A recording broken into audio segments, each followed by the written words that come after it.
toothbrush dahil nga uuwi kami sa Mapandan. Nakakahiya nga at baka halikan amoy utot na yung hininga. Nasaan na yan? Kaya ganyan ang itsura. Order na nga ako ng lechon dahil nga ngayon ay isusurprise namin ang aking mother-in-law dahil ngayon ang kanyang kaarawan. Pagdating nga sa lechon ay Jomar's Lechon lang ang aming pinagkakatiwalahan dahil masarap at subok na.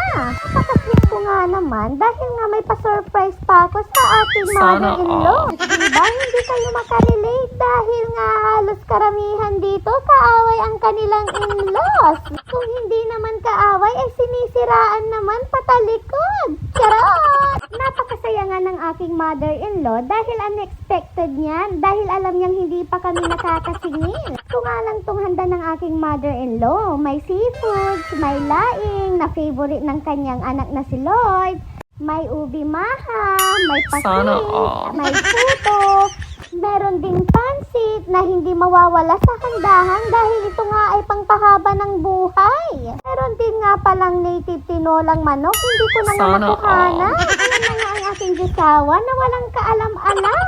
Presyo pala ng lechon ay 7,000 lang pero ang kinuha ko sa kanya 8,000. Hindi nga pwedeng wala tayong kupit. O diba mindset pa mindset? Happy birthday to you.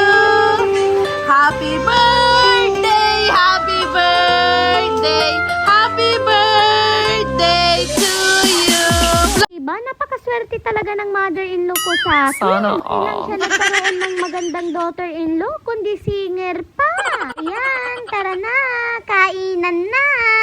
Ni may dindi, minunaan. At ito na nga ang bisita ng aking mother-in-law, tita and tito ni Lloyd at ang kanyang pinsan. Hinay-hinay lang guys, at kayo'y baka ma-high blood. Tayo pa naman ang ospital sa Mapandan. Dindin ni awat-awat. Ayan na nga ang aking hipag na camera. Pero sa totoo lang talaga mga kamarites, matagal na akong nagre-crave sa lechon. Kaya naman tinaon ko ang pag-order sa birthday ng aking mother-in-law. Kailangan nga nating magpalakas at maging mabango.